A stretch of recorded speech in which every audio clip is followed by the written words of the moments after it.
In the mid-500s, the world entered a time of upheaval so profound that it reshaped entire civilizations, and many of the roots of our modern world lie buried in that turmoil. It began under the rule of Justinian I, who succeeded to power in the Eastern Roman Empire after the death of Emperor Anastasius. At first, his reign dazzled. Sweeping campaigns reclaimed lost Western provinces. Art and architecture flourished, and Constantinople stood as a beacon of Christian civilization and Roman order.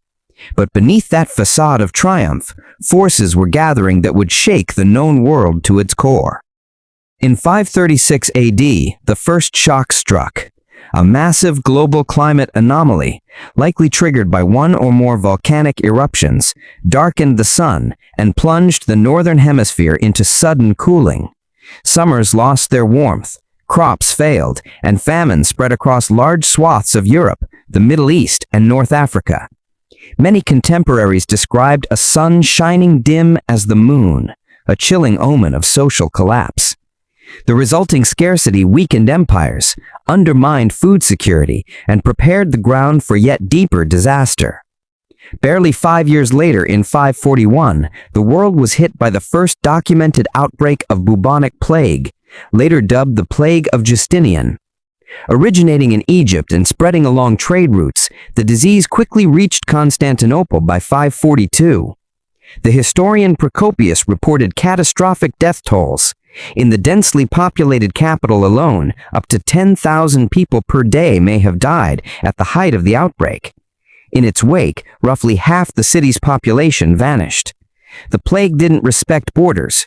It spread throughout the Mediterranean, into North Africa and across Europe, exacting a human cost that may have reached millions.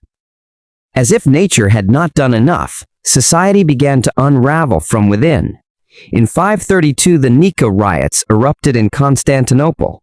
Originally sparked by factional violence tied to chariot races, the riots quickly exploded into a full-scale revolt against Justinian's rule, fueled further by public resentment over heavy taxation and tensions in a society already fraying under economic stress. The uprising left much of the city burnt, tens of thousands dead, and half the metropolis destroyed before imperial forces crushed it. Meanwhile, across the borders of the Roman world, empires clashed in a decades-long prologue to even greater shifts. The Eastern Roman Byzantine Empire and the Persian Sasanian Empire fought frequently over control of the Near East, Armenia, and Mesopotamia in wars like the Byzantine-Sasanian War of 572 to 591. These conflicts drained resources, destabilized frontier regions, and weakened state control just when the state could least afford it. In Italy, the Gothic War from 535 to 554, Justinian's effort to reconquer the fading Western Roman territories from the Ostrogoths, laid waste to entire regions. Cities were destroyed, populations displaced or decimated, and the social fabric torn apart. These conquests may have delivered territorial wins on paper, but in practice they accelerated decline. Italy, once thriving, would take centuries to recover, if it ever really did. When you step back, a terrifying picture emerges. A world battered on multiple fronts: environmental disaster, pandemic, internal revolt, and relentless warfare. The old structures, already fragile after centuries of political change, began to crack. The economic base eroded, population shrank, trade routes faltered, and large-scale migration and tribal movements stirred. In many ways, the 6th century became the threshold between the ancient world and the Middle Ages, when Western civilization slipped into what some historians call the Dark Ages. Yet amid the chaos, there were also efforts at resilience. Even as plague ravaged cities and climate change shortened harvests, empires tried to rebuild and adapt. In Constantinople, Justinian oversaw monumental building campaigns.